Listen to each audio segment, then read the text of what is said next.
Alright, welcome back to another IELTS live stream. This is coming to you live. I'm Mike Wattie, your host for today, and we've got another interesting day ahead of us to discuss IELTS. Now, so I'm just going to share my screen a bit. So this gives you a bit of an idea about who I am. I've been an IELTS examiner for about 10 years, more than 10 years, in Taipei City and Adelaide in Australia. During that time I must have conducted maybe thousands of thousands of speaking tests. I also do mock speaking tests. That's something that I'm doing now, but I must have done like over 1,000 real ones, I guess, because each day when I would examine there'd be about 15 to 20 candidates, and as I said, I examined for over 10 years, and although it's not I wasn't working every day, many days in a month were spent giving speaking tests. Sorry, I'm getting confused with mock tests and the real speaking tests. And then in terms of the mock tests, gosh, it's probably even more, because I've been doing like mock speaking tests during the time I was an examiner, and also now that I'm not working as an official examiner, I still give mock tests.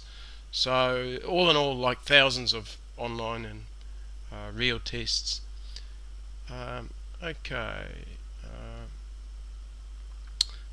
Then I'm also an online tutor. As I was saying, I've done mock tests. I'm an author. I've published IELTS books on all 4 skills: reading, writing, listening, speaking. They're published on Amazon, so if you search my name up here, Mike Wattie, you can find my books on Amazon. I also have them on my website, IELTSanswers.com, and they've also been published in Vietnam and a few other countries. They're going to be published as well.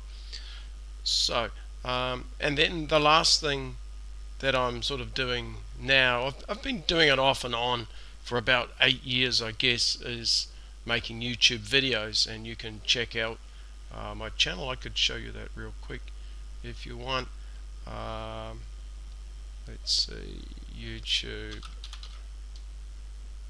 videos. So I've got lots of videos on speaking. I've been making a lot of speaking videos.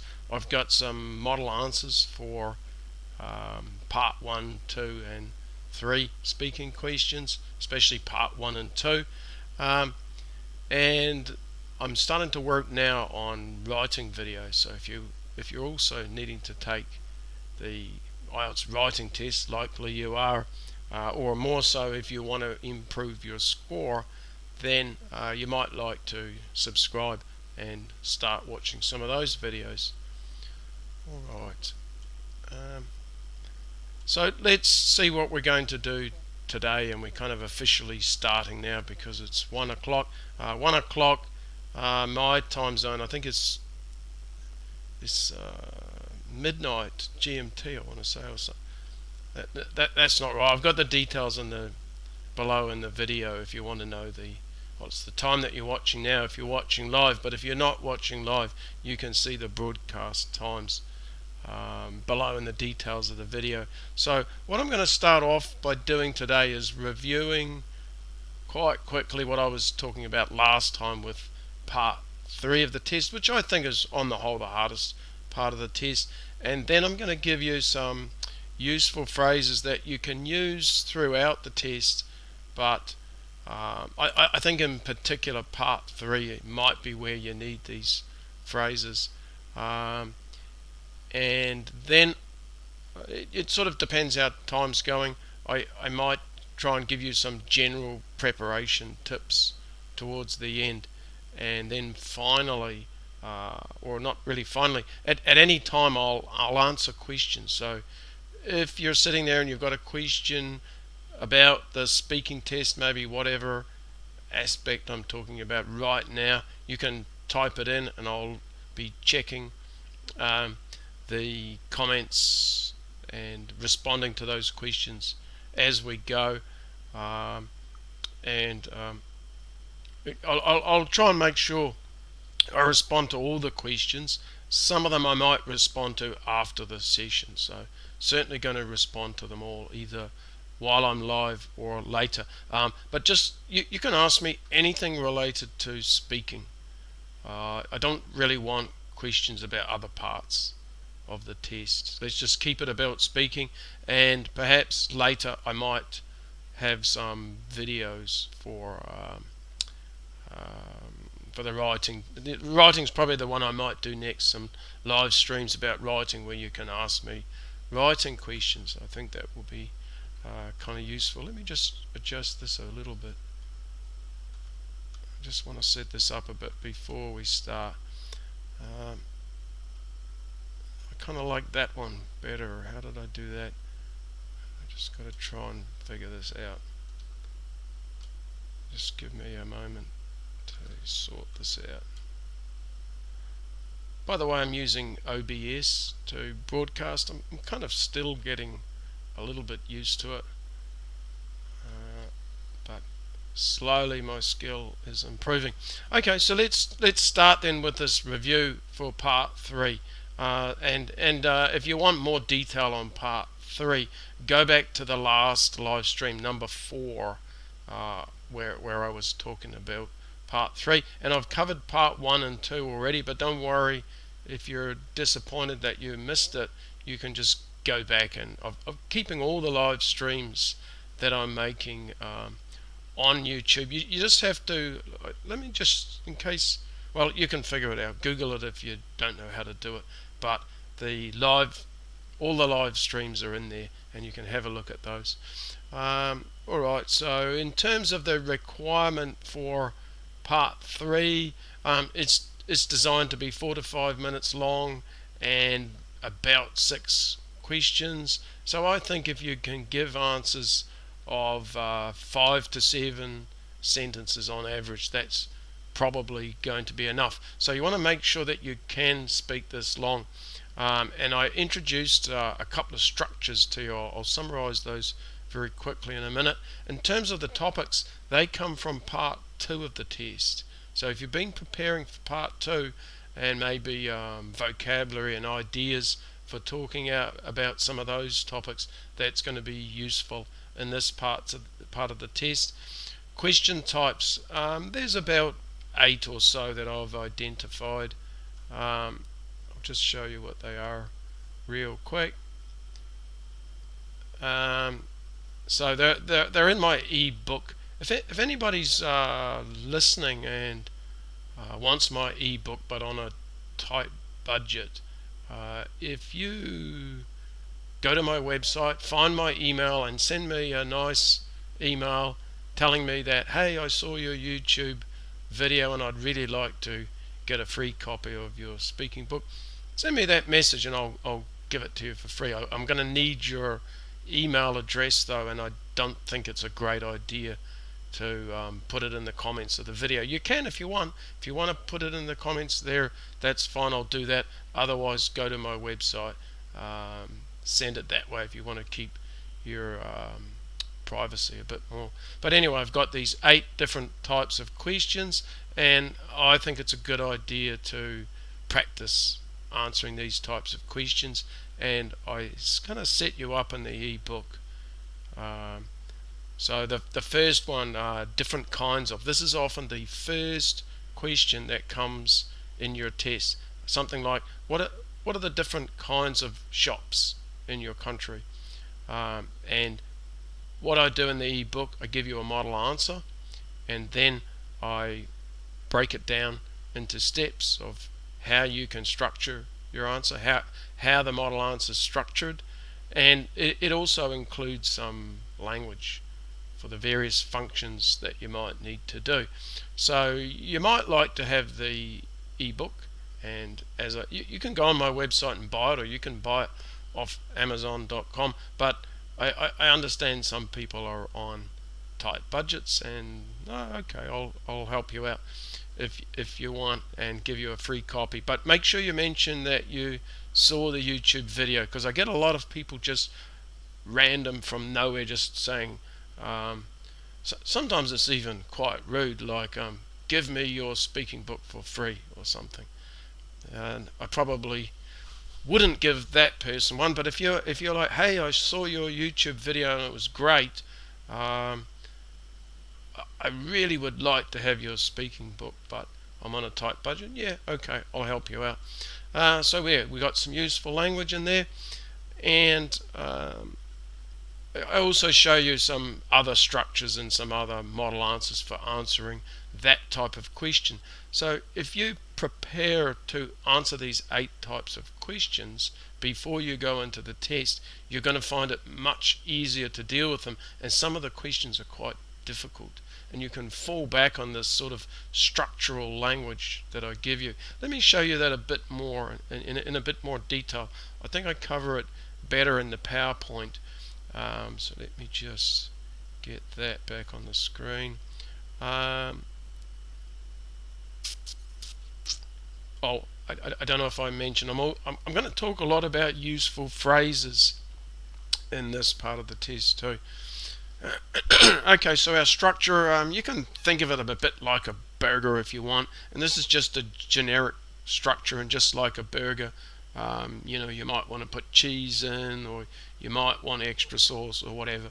So it's the same sort of thing here. There's 4 parts that I've got to this generic structure, and by the way, I'm not saying answer every question this way. That will seem like really pre-prepared and unnatural, and you don't want to be too unnatural if you can avoid it. So oftentimes it's good to have an introduction, to have like a topic sentence, just like in essays. And I talked last week about how your responses in part 3 can be structured very similarly to the way you write essays, like paragraphs of the essay, not the whole essay, because that would be too long.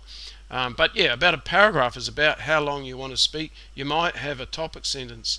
So what was that question we had before in the e-book? What are some of the different kinds of shops in your country?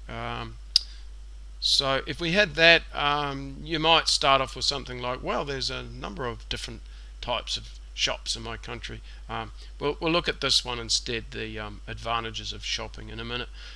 Then you might have 2 ideas. I find on the whole 2 ideas works really well in part 3 of your test, just like it works well in your essays. If it's like a problem solution essay, you have 2 problems, 2 solutions.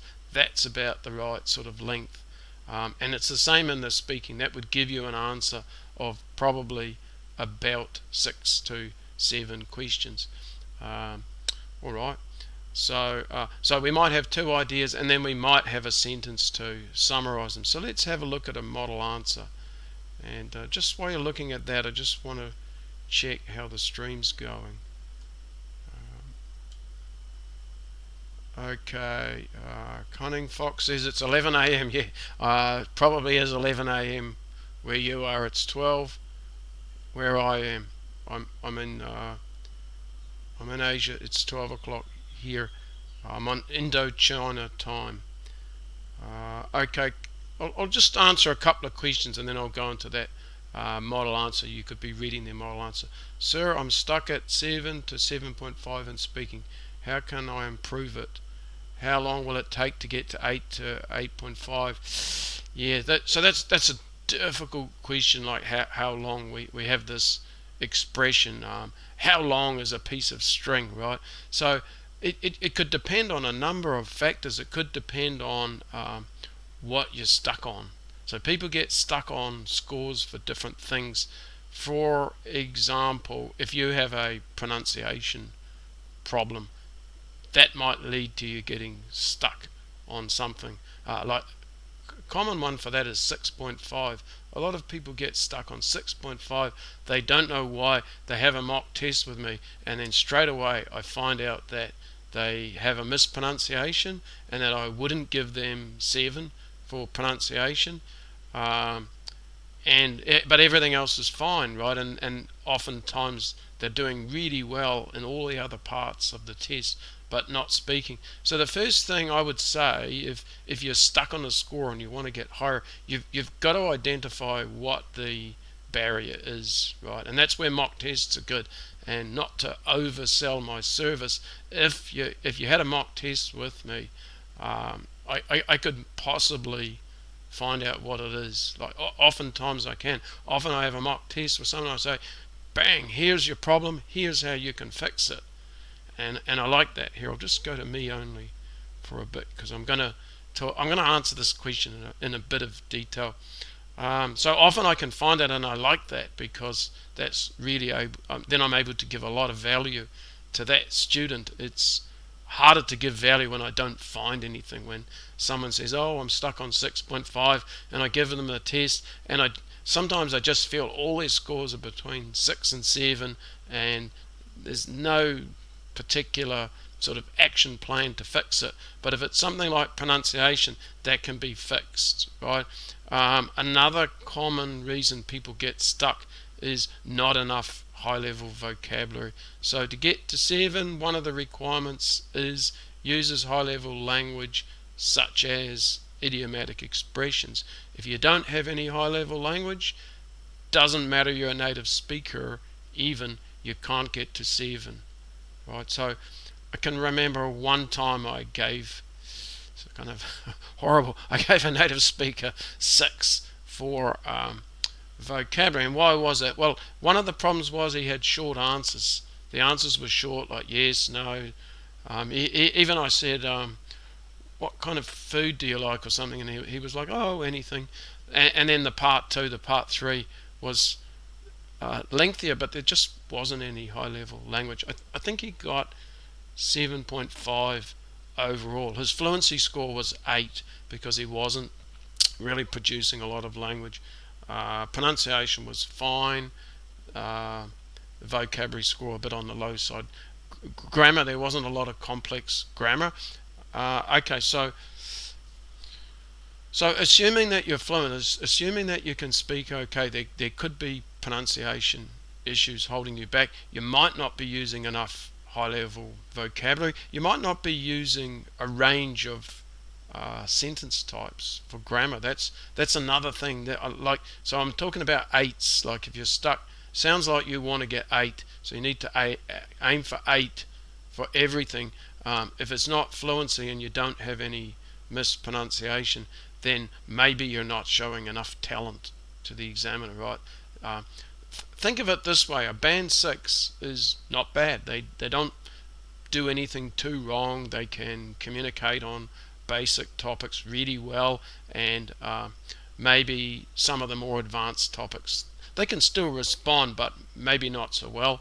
And there's no severe mispronunciation that causes problems for understandability, even though they might be noticeable. And same, vocabulary and grammar doesn't cause communication problems. Now 7 and higher must show talent, and what I would say to you is the probable reason why you're stuck, not enough talent, right?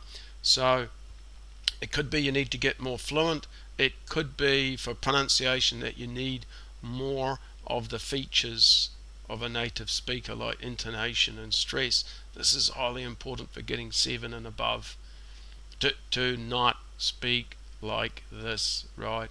Word for word. Now, some languages are spoken word for word, but not for English, right? We've got this rhythm going on. They talk about languages like Chinese and Thai being tonal, right? Oh, Chinese uses tones, but English doesn't. Not true. We use a lot of intonation. We use a lot of tones in English. It's not so much to change the meaning of one word, it's more to change the meaning of the sentence or the phrase. So if I'm asking a question about with a yes/no answer, I'll have rising intonation at the end. Are you ready? My intonation goes up. If it's not a yes/no question, then I won't have that same rising intonation. Like, do you think it's a good idea? Do you think it's a good idea? Do you agree? Right, so we got intonation going on. Vocabulary, idiomatic expressions, adjectives for part 2. Grammar, we want the complex sentences that have dependent, independent clause in them. If I study harder, I will get a higher score. Okay, so I think I answered that one. Let's just see what else we got. Okay, and then Uptown's asking me a couple of questions. So I'm looking over here because I've got 2 screens. Okay, so he said people might be struggling making correct sentences. So that's the first one. People might be struggling to make correct sentences. Yeah, it's an English test, and if you're struggling to make correct sentences, you should expect your score's going to go down a bit. Imagine it's a driving test. If I'm making mistakes when driving, I'm going to get a low score. I might fail my driving test. And then I guess this question is, well, how to get rid of these errors. I think the thing I would suggest, because like grammar's huge, right? So sometimes students tell me, oh, my grammar's no good, so I bought a grammar book and I'm just working my way through it. Do you think that's a good idea? My answer would be no. Not if you're taking a test soon. Like, that's great if you've got 1 or 2 years to kind of prepare, then that'll be fine. But if you want to make a sudden boost to your grammar score, I would say the better way is to work out what your main problems are. Right? What are the high frequency errors that you're making, and work on those. That'll have a big impact on your score. But just running through all the different grammar rules, gosh, I don't know them all. I don't like that. Will certainly help, but it's not an effective way to prepare quickly, right? And it's to be honest, that approach would be a waste of time almost. Not completely. The better way, find out what your mistakes are, work on them. Some of them could be little, like articles, a and the, and singular plural. I'd say that's a minor error, and as long as you don't have too many of them, that's not a big problem. What I notice a lot in part 2 of the test with questions about people, a lot of candidates stuff up the gender. They start talking about maybe their wife, let's say, and then I hear he, and now I start feeling confused. It's fine if you're a wife as a man, I don't have any issue with that, but assuming it's a lady, then you need to be using she and her. And so what happens is I hear my wife, and then I hear she and her, and then I hear he, and that doesn't sound great. So I'd say that's a more serious error, because it's confusing, right? If I don't know your wife is a man or a woman, that's confusing for me, right? Either's fine. I just want to know which it is and keep it consistent, and then no problems, right? And then the next part, I want to know how to study effectively.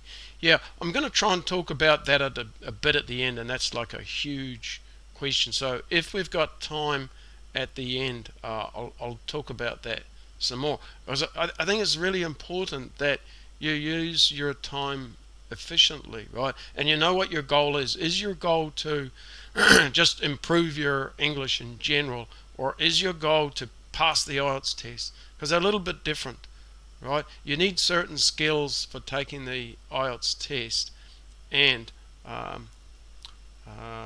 if your goal is to pass the test, then just really focus on that. Focus on current questions that are in the test, right? Focus on those a lot, because they're likely to come up.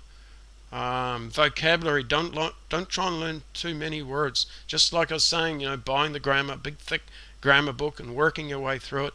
People do the same with vocabulary. And they ask me, oh, I got this new book, 1,000 idiomatic expressions. Do you think it's a good idea I read it every day? No, it's a terrible idea. You should focus on 15 to 20 idiomatic expressions and make sure you can use them correctly, and make sure that you do use them, because 1,000, how are you going to use them? It's impossible. So that's a couple of thoughts anyway. Okay, someone's asking about mock test, $20 US. You can go onto my website. I did say I'll give you my ebook for free if anyone wants that. It's written, I spent my time on that already, but mock tests, not doing those for free, sorry. But if you do have budget, $20, about 30 minutes, usually 30 to 35 minutes. You can find out details of that on my website. My purpose isn't really to start selling stuff. I just want to provide education in the live stream, but tell you what's available if you want to do it. Okay, so I think let's get back. We got a little bit off topic. Well, not exactly. I'm going to keep doing this, so if you've got questions, type them in. Let's come back to our PowerPoint now then. So here's so we were talking about the burger, and we've got the structure: introduction, point 1, point 2, maybe a summary. Here's a sample answer for it.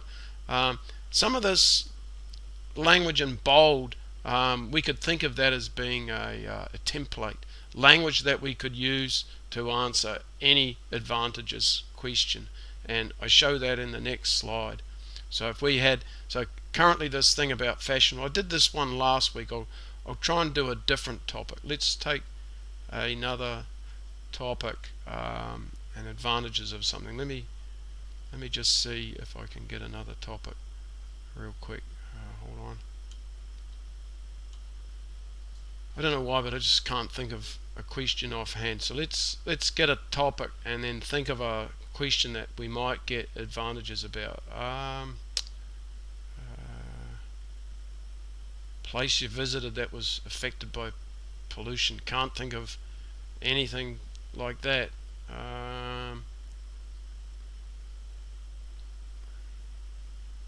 Oh, okay, so there's a topic about describe an unusual meal you had. So imagine then the question could be, what are the advantages of trying new food? And then I need a couple of advantages that would be of trying new food. Maybe you can have new experiences, and maybe you can discover some kind of food you really enjoy that you didn't know. So basically increasing your enjoyment in the future. So it could be something like this then, I guess. Clearly there are a number of obvious merits. The one thing that really stands out is that you can have exciting new experiences. This is because when we try new food, it's often from different cultures, and it's interesting to find out what sort of food is eaten in different countries. Besides this, a second advantage could be that we may discover some new type of cuisine that we are really keen on, and then we could have, so I think the main benefits are discovering new things about cultures and new mouth-watering dishes that we can enjoy. So maybe just something like that, right? All right. Another structure that because I just want to skip by, another structure that I introduced was the depends structure, and this is really useful if you want to talk about two different groups of people or two different kinds of situations. Let's have a different, well, I'll show you the sample answer. Have a look at that sample answer from last time, and I'll try to pick another topic.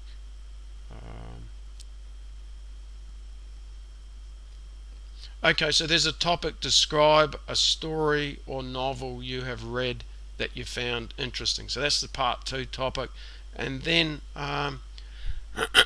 then a part 3 question for that. It might be something like, what sort of books do people in your country like? That's that question type I was showing you from the ebook. It's often the first question in your part 3, so it's good to be prepared for that. So what sort of books do people like in your country? And I might vary it by gender. I guess I'm going to be a bit talking in stereotypes here, but that's alright. It's just an IELTS test, don't be too serious about it. So let's say it's what sort of books do you like? Well, I think it depends really. If we're talking about men, I think they like detective stories. They find it fascinating to try and solve the case. However, I think women are fond of, and what are they fond of? Drama. And maybe I'd give the reason why. However, I think women are fond of romantic novels, and this is probably because they're more emotional and sensitive than men. So I think it depends really whether we're talking about men or women. Right? You could change your first sentence. You could say, well, I think it depends really on the gender. So that's a possibility. Okay. So these are the common question types, and I was showing you that before, that I've got those in the ebook. And if you don't have my ebook and you want it, let me know. Okay, so the real kind of meat in the sandwich that I wanted to get onto now is this idea of useful phrases. And not only that, I want you to know what kinds of questions you can ask the examiner. Right? So they're asking you questions, but you can ask the examiner questions back. And sometimes I tell students that, and they're like, huh, really? I can do that? Sure. And you might even have to. And you want to make sure that you know how to ask questions correctly. Because let's imagine you make a mistake, and now you need to ask a question because there's some sort of mistake or problem, and you make another mistake in asking the question. All right, so let's have a look at some questions that we can ask. I've got kind of short and long versions. Think of all of this as being the long version. The short version could be just saying this or this. Right, so any part of the test. So these first ones are any part of the test. Any part of the test, I can ask the examiner to repeat the question, right? And here's how I do it. So I can say something like, sorry, I didn't hear clearly, or the full thing. Can you please repeat the question? Now you can do either one. You can do the short one or the long one. The advantage of the long one is sometimes when you ask the question, you're struggling with the topic, or you heard all the words but you really didn't understand it, right? So rather than rushing in with the question and getting the answer quickly, you might like the longer version. So sorry, I didn't hear clearly, can you please repeat the question? You can ask this anytime in the test. In part 1, the examiner can repeat the question one time and one time only, and that's why don't speak out too quickly with the question. Maybe you say it slowly and the long one, and that way you're able to think what you thought the examiner was saying, and then when you hear it the next time, you could be just checking. Maybe you sort of feel you know what the question was, you just want to be sure, so you might ask that question. The second one on the screen, I got this idea from a student. The student asked me, what if the examiner is speaking really fast and I just can't catch the question because of the speed? The thing not to say is, oh, you speak too fast. I don't like it when somebody says that to me when I'm the examiner. Or they tell me, oh, you have a funny accent, I can't understand you. I don't like that either. I almost want to fire back, your accent is funny too. So it could evoke an emotional response, right? So you might use this to suggest to the examiner you'd like them to slow down without accusing them, you speak too fast. So sorry, I didn't catch the question, could you please repeat it more slowly? You could say that. Now, in any part of the test, you're allowed to ask the meaning of a word. Sorry, I don't know the meaning of neighbours. Can you please explain the word? So any part of the test, I could explain this word neighbours. It could be your part 2 topic. It could be part 3 even. Now, part 3, we're allowed to do a couple of things that we can't do in other parts of the test. The first one is we can ask for a rephrase. If we heard all the words, we processed them, and we just don't know quite what the examiner is asking, we can say, can you please rephrase the question? Alright, or the last thing we can do is a checking question. Do you mean should we always be friendly to our neighbours? Maybe the examiner said something like, should we be kind to our neighbours? And you say, well, so you can ask the checking question to make sure you've got the right question before you give your answer. And part 3 is the area where this might happen, right? For a number of reasons. I think the questions are harder because they're about other people and not you, like part 1. And also, part 3, the examiner they're making up their own questions as they go. They're not reading from a script. There's been times when I've been examining and I've asked a question and then I've realized I didn't really ask that in a great way, or even, wow, that's a difficult question. I'm glad I don't have to answer it, right? Because sometimes it just out comes a question. It's not a great question. So when the candidate maybe says something like this, I don't mind it at all. And by the way, like, a lot of people ask me questions like, how many times can I ask the examiner to repeat the question, or some of these questions?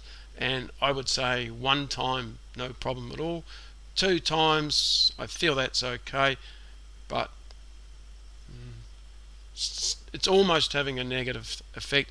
3 times is probably having some sort of negative effect. Now, unless you're a low-level candidate, if I'm only going to give you 6, it's not having any negative effect. If I'm considering giving you 8, then it might be grounds for me to think a little bit, and then if it happens 5 or 6 times, like, forget your 8, most likely. And unless I just think it's personality type, you do get people who behave in such ways. Alright, so I want to get into this a bit more useful phrases. Buying time. So buying time for me is like, okay, so the examiner asks a question and you need to answer it, but sometimes there's this kind of hesitation. Maybe you're trying to think of what to say and how to say it. So sometimes you need to kind of hesitate and pause. If it's too long, it gets a bit uncomfortable for the examiner and for you. The examiner's thinking, God, is he going to answer the question or not? And you're thinking, wow, I'm really hesitating. I hope the examiner's not going to lower my score. So we could have some phrases that we rehearse and practice that come out like second nature. And while we're saying that phrase, we might be just doing those things in our head. So here's a couple of ideas. Let me see, that's a tricky question. Or, oh gosh, I'm not really sure about that, but probably. Or if you're really stuck and you need to buy some time, you could always ask one of these questions from back here. Maybe you did hear the question, but you just say slowly, sorry, I didn't hear the question.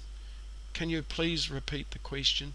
But while you're saying that, you're thinking, and that's why it's a good idea to rehearse these, so that while you're saying them, you can be thinking. Your brain power is freed up. Idiomatic expressions. It can be difficult in part 3 to have high-level language because you might be struggling with fluency. You might be struggling just coming up with ideas. Sometimes some of my students tell me, wow, that's a difficult question. Even if that was in my language, I would have trouble to answer it. And I understand this. That's correct. So when you're struggling to answer questions, to be fluent, sometimes it's difficult to bring out high-level language. So again, I would say practice some of these, not some, all, Practice using these 3 or some other ones. Get a few idiomatic expressions that are useful in part 3. Rehearse them, practice them, make sure that they come out under pressure in your speaking test. This is the key for vocabulary. It's not learning a whole bunch. It's not learning 1,000 idiomatic expressions. It's learning a few, practicing them, and then using them in your real test. So let me tell you what these are and how you use them. The first thing that springs to mind, so spring is kind of like jumping almost. So the first thing that springs to mind, it's like the first thing that comes to mind, the first thing I can think of, right? Just like the first thing that enters my head. When you ask me this question, the first thing that enters my head is, you could say it that way too, but even better to use the idiomatic expression, because that indicates you're a band 7 or higher. Off the top of my head, without thinking too much. So it's just like, I can't get my hands on the screen well. So the first one was the first thing that springs to mind, and this one's off the top of my head. Off the top of my head. It's just without thinking too much, is what that means. So it'd be like, well, so what sort of books do people in your country like? Well, off the top of my head, it must be detective novels, because I see almost everybody reading those, and then perhaps for some people the romantic novels are more popular, more favourable. The next one, gosh, that's a tricky question. So that's a good one when you get a difficult question, or even you're not sure how to answer a question. Buying time. Use an idiomatic expression. Turn a negative into a positive, right? You get a question that's difficult, your fluency's low, but you give the examiner a lovely idiomatic expression to try and make them happy, and please don't lower my score. Gosh, that's a tricky question. Let me see. Well, I'm not really sure, but I think probably detective novels are the most popular types of books in my country. Right, so it enhances our answer. It makes the answer longer, and that's helpful for fluency. And we're injecting high-level vocabulary. That person earlier wanting to get from the 7.5 to the 8, just little things like this might help, because end of the day the examiner's sitting there, they can't give half marks. Okay, they're going to give you either a 7 or 8, say, for vocabulary, and they're sitting there, and maybe normally by part 3 I've decided what score I'm going to give somebody, right? But sometimes I'm not sure of one of the criteria, so I might be sitting there, is it 7, is it 8? And if I hear something like, gosh, that's a tricky question, maybe I think, oh, that was a nice expression. And then maybe something else later off the top of my head, and I'm like, oh, I like this candidate, they're using wonderful vocabulary. And then maybe that convinces me to go from the 7 to the 8. It's subjective, and there's a certain degree of sensitivity. As you go up the grading criteria, the requirements increase, and I'd say it gets harder and harder. Oh, I didn't answer that person's question about how long does it take to jump up a band. I kind of did an avoidance strategy and waffled a bit and said something about how long is a piece of string, right? So yeah, it depends really how much time you throw at it and how effectively you use that time. But if it's half a band, sometimes I've given someone a mock test, I've identified a problem such as everything's good enough for 8, but you need more high-powered vocabulary. The student goes away, studies maybe a couple of weeks, comes back, and then I tell them, okay, yeah, you're good enough for 8 now. They take their test and they pass. In that sort of an instance, it's that the student has a good enough vocabulary, they're just not using it, and then me telling them, and then them practicing and using some of these expressions, right, adding a few things like this into their answers. Imagine you're cooking and you're just add a little bit of seasoning. Is spicing up your answers. If you can spice up your answers a little bit, that could maybe get your vocabulary from 7 to 8. Part 1, we can add some spice, the liking, disliking language, because it's 25% of the question. So liking, keen on, fond of, big fan of, can't stand, not my cup of tea. Last two are disliking. That helps sprinkle in some liking, disliking language into part 1. What could we add to part 2 just to sweeten it up a bit, to make the answer more delicious for the examiner? We could add in some adjectives. The first word's always describe. You should be building up adjectives for describing people, places, and things, and activities and experiences, and they need to come out in your answers. So again, don't learn a million adjectives. Maybe like 6 for the 5 themes that I introduced for part 2. So maybe 6 adjectives for people, and I like opposites.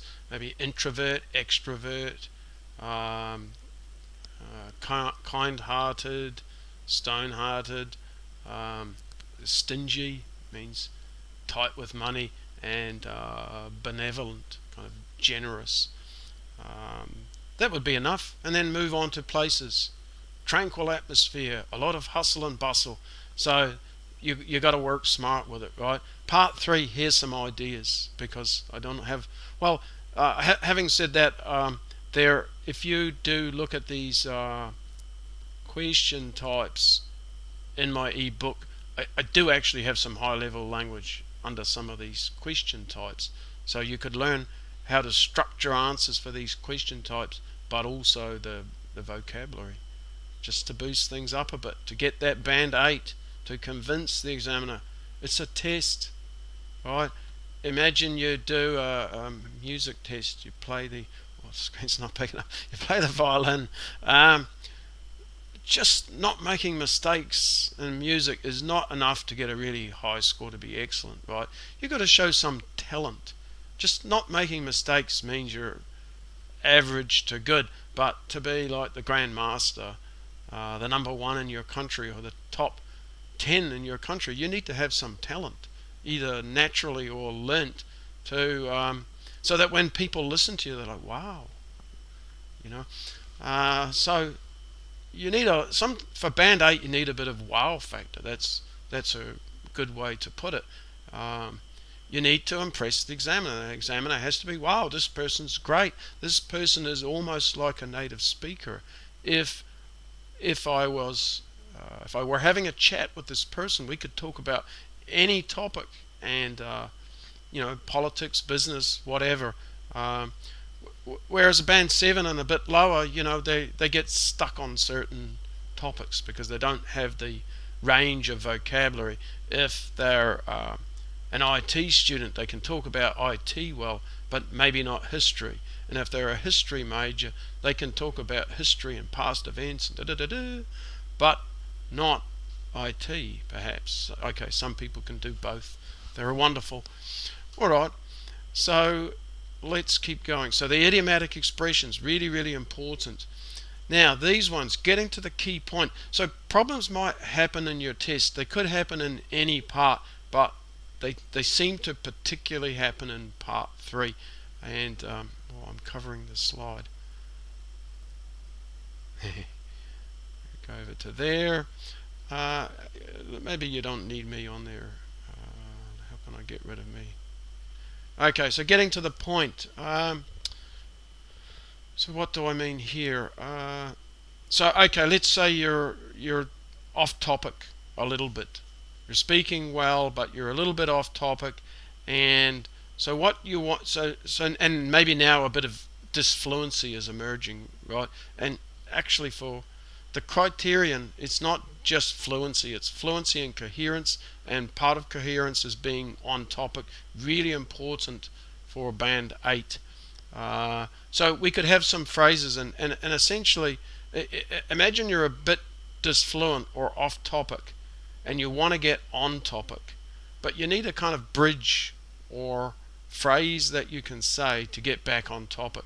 So we could use one of these, and these are just some ideas. You might need to customize them so that you feel comfortable with them. Anyway, so we got, anyway, the thing I really want to say is, or let me put me back on, what I'm trying to say is, right, so you've said something a bit off topic. What I'm trying to say is, let me clarify that. So maybe you gave an answer and you don't feel it was fully on point. Now you can say, let me clarify that, and add another sentence just to get the, oh, that's what you mean, you know. You want to make sure the examiner can understand you. It's another feature of Band 8. Like with a Band 7, I can go through a whole part 3 with them, and they've answered all the questions, and the answers sort of seem not bad, but I don't get any sense of meaning from them. I feel when they finish their answers, like I kind of have a question mark in my head, like, what exactly did you say? So sometimes that's something that might prevent 8, that I just can't clearly see what their response is, right? Sometimes the topic sentences help that, and the connecting phrases. So it could be like, I think there's a couple of reasons for this. Perhaps the main one is, and then first reason. Another reason might be, so sometimes the linking phrases can guide the reader, listener through your answer, your paragraph. It's just like in writing, in a way. Okay, so those are some ways we can get onto the key point. Even more so, sometimes you might have to restart. You might get halfway through a sentence even, and you want to restart because maybe you changed your mind, or you realize it's not a good idea, or maybe you don't know how to express it. You don't have the language. You've gone down a street that you can't keep going down, so you want to restart. So we need some phrases to restart, and as I'm saying with the other phrases, you've got to practice these before your test. Right? Practice them, so if you get into trouble, you can, so you get into trouble, you lose fluency, you can get back the fluency. These phrases can save you. It's like a if you played Monopoly, a get out of jail free card. In Monopoly, you get into jail. If you've got the card, you get out. It's like you were never in. And it's the same thing here. You get into a problem where you can't continue for some reason. If you've got a phrase to get out of jail, then that will minimize the issue. That'll minimize the problem. If you sit there saying, that's not so good, and it's starting to have negative consequences for your score for fluency, because you're not fluent, and possibly vocabulary. Maybe the reason you can't continue is you don't have the vocabulary. So what can you say if you've gone down a street and you can't continue down it, you want to get onto another street? What can you say? You can say, so man, you've already said something, and then you can just add, let me put it this way, and go down your new street. Let me start over. Or here's a long one, and sometimes the long phrases are useful. Maybe you can regather your composition, your state of mind, your emotions. Help yourself relax, right? A big long one that you've memorized. Oh, I seem to have lost my train of thought a bit. Let me see. Oh yes, that's right. What I meant to say is, you've got a big long one and helps you, right? And then you could just have one sentence and then stop. Okay, so that's restarting. So that covers the phrases that I wanted to go through, and these are get out of jail cards free. So you want to practice them so you can use them effectively, because otherwise you get into the problem and then you're having to think, well, what should I say? So there's even more delay, and then you get nervous and maybe the phrase comes out wrong, and then that's sinking your score even more, right? You've given a poor response, and now you're making it worse. Don't make it worse, make it better, right? Okay, so I'm going to go on to a quick sort of summary of ways to prepare. Have a read of that. Just while you're looking at that, I want to catch up, see what's happening online live, see what people are asking. Just turn me off while I do that.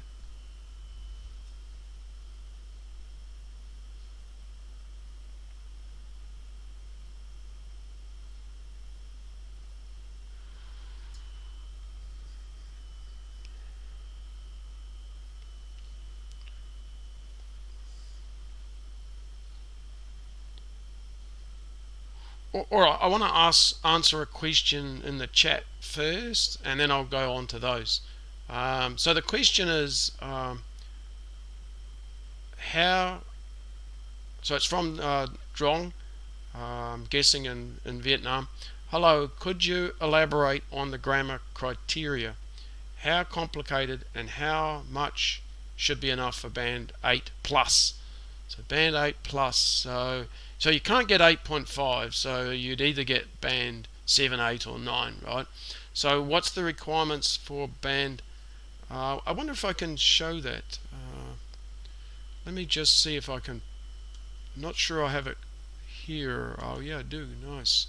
What I'll do is I'll show you the criteria, because I think that's the best way to really understand. By the way, you can download this. I do have a link on my website to it. This is very, very similar to what I saw when I was an examiner.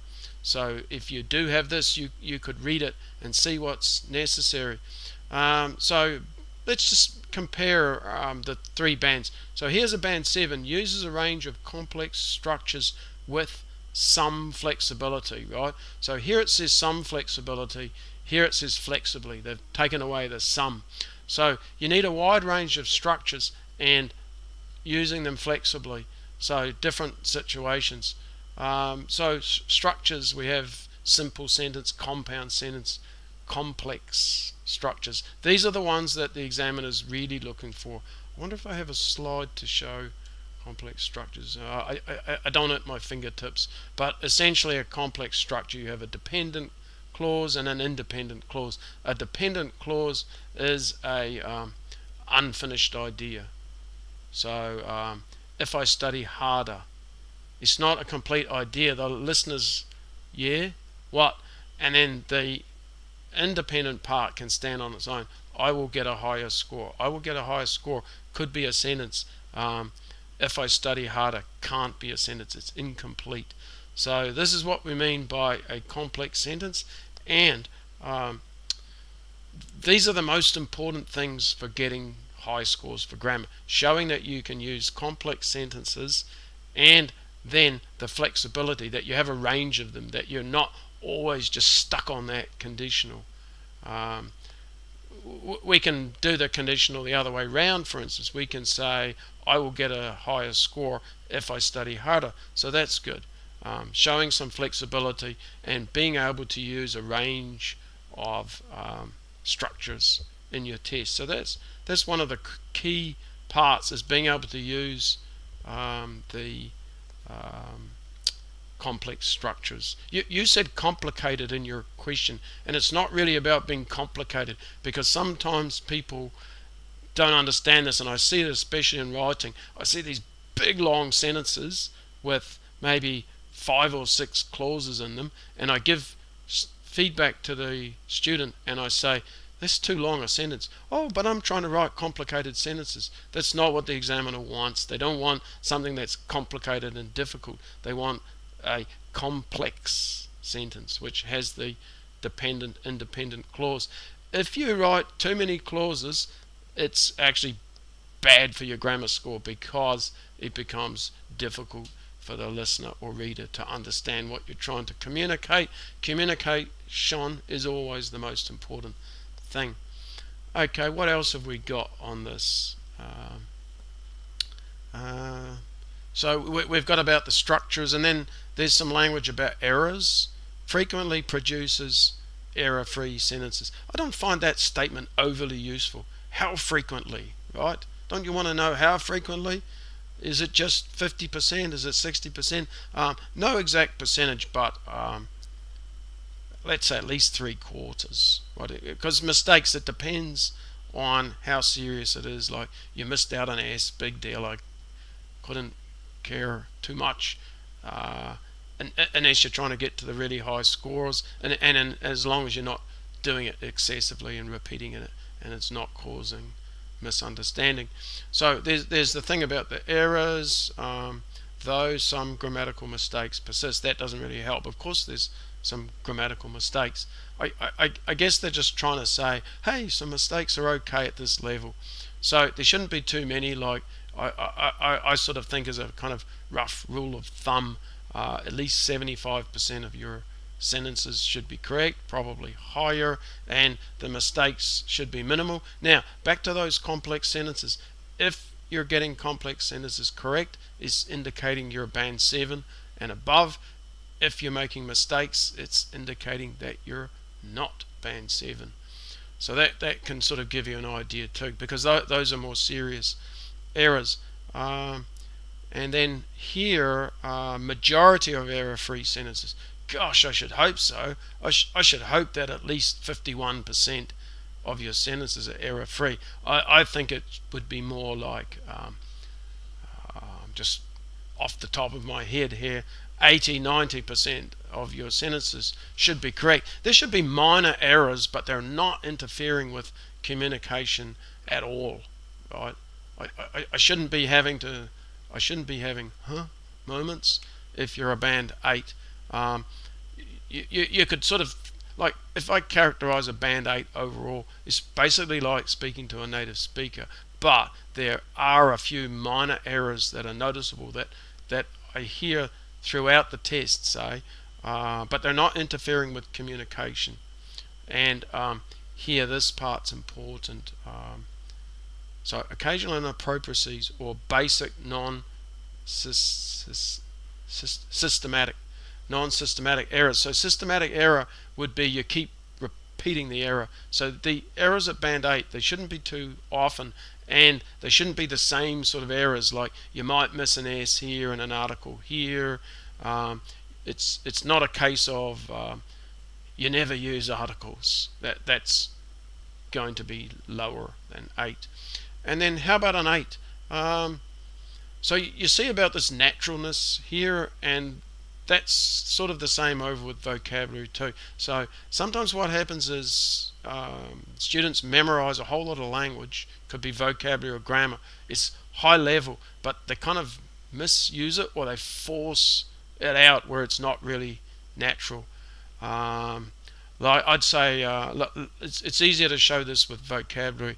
I would say there are a lot of reasons, but someone who's trying to force language might be like, there's a plethora of reasons, or there's a myriad of reasons for this problem. One time it might be alright, but if I keep hearing sort of this sort of stuff, sort of high level language where I don't expect it in a kind of memorized, unnatural way, then I'm starting to think it's not a 9, but it could still be an 8. That little bit of unnaturalness could be present in an 8. And then you see here, produces consistently accurate structures apart from slips, characteristic of native speakers. So that just means even native speakers make mistakes, and if the candidate in the test makes a mistake that I think a native speaker might make, then I'm okay with it, and they could still get 9. So maybe something like an article, like instead of saying an apple, someone says a apple. Ooh. Am I going to drop their score just because of that? No. If I hear the mistake a few more times, sure. But just one little mistake that a native speaker might make, sure, that's okay. Alright, so I've answered that question, and let's come back to I'm going to kind of finish this slide, and then if you've got questions, keep typing them in, and I might just answer in the what do you call it, the sort of chat after the live stream. After the live stream, it'll still be available. I'll keep it up on YouTube. So best way to prepare, let's blast through this. Get familiar with the test and practice current questions. That's really important. That's a reason why native speakers might not do well on the test, because they don't know what's required. They are not familiar with the style of questions. They might give a lot of simple yes/no answers in part 1. They might only talk for a minute in part 2. Part 3 answers, again, they might be quite short. They might be puzzled or surprised by some of the questions. Reading model answers can be quite useful, especially if you're lower, or you're trying to sort of jump up bands, like maybe you're really a 6 but you want to get to 7. What if you kind of prepared some model answers for some of the questions, and what if you got one of those questions? Then it might push you up half a band as possible. You definitely want to be learning idiomatic expressions, and not just learning them, but practice using them. This is the main issue that people have, is not they don't know enough vocabulary, it's they don't use enough. So then that can sometimes prevent scores that maybe that they're capable of getting to, right? Learn to describe people, places and things. Yeah, so vocabulary for part 2, and I would add on the liking, disliking language for part 1, and then learn vocabulary for common questions. This is the liking, disliking part here. And then not only part 1. So part 1 I talked about the liking, disliking language, because a lot of the questions focus on that. Let's talk about part 3 real quick, because I do have a couple of things to say on that. Looking at some of the common questions, and these come up in your essays too, there's a lot of questions about advantages. So why not memorize and practice using some words related to advantages, merits, benefits, positive aspects, and then we can do the same with disadvantages, drawbacks, downsides, negative aspects. Useful for your speaking test and your writing test. Now, if you want to know what resources I have to help you to prepare, on my website, IELTSanswers.com, my students often tell me questions they got on the test, and so I've got those on my website, and model answers. Alright, part 1 and part 2. I haven't really done part 3. Because the examiner can ask their own questions, it's kind of difficult to come up with a set of questions and model answers. So I've just kind of ignored it, but I have made this video to talk about how to deal with part 3. What else have I got? I've got the mock speaking tests. I also have writing correction service in case you want to send me your essays and get feedback on them and a score and some tips for improvement. And I will start making some writing videos. I got one already. I just got to release it, just got to publish it. I've got ebooks on my website. I've got some courses for speaking and writing. I tend to focus mostly on the speaking and writing because I've been an examiner, and I think that's the area that I can add most of the value in. YouTube, I've got a bunch of YouTube videos for like questions and model answers, and also strategies and techniques and ideas. If you search part 3, I've got some older videos on part 3, but I think they're still quite good. Alright, so I'm going to stop there for today. I will look in the chat and answer any questions, and you can also type in questions after the live lesson, because it's still going to be live, and it's still going to be up there as something you can watch as a replay. And then I'm trying to do this every week, and for the most part I've been doing that. So if you're free at this time, why not join next week? And from now to next week, think if you've got any questions about the speaking test, and then you could ask me. Wow, this is a great opportunity, right? I think I would like to see more questions. What I would really like ideally is I spend almost all of the hour just answering questions. That would be great, because again, I think that's where I could add the most value, and it'd be valuable to you, because a lot of people go online to ask questions, and then this teacher says this and another one says this. Oftentimes they've not been examined, so they don't really know. I've come across some horrendous things that people do in their test, and sometimes when they've been my students, I've asked them, why do you do that? And they're like, oh, my teacher said I should do that. Is that not right? And then I have to be like, well, I'm sure your teacher is wonderful, and however, they're kind of wrong on this thing. As an example of that, I've had students that when I ask the question, they will just keep speaking until I stop them, and that gets annoying if every question I have to stop them. Or I've had some students that every question has at least one idiomatic expression in it, maybe even one per sentence. That's too many. It makes you start to seem unnatural, and it starts to have a negative effect on your score. I've had people that speak way too fast, and I'm like, why are you speaking so fast? And they said, oh, I thought that would be good. Isn't fluency speaking quickly? Yes, it is, but don't speak too quickly, because then the coherence comes down, right, if people speak too quickly. Okay, I'm going to stop there.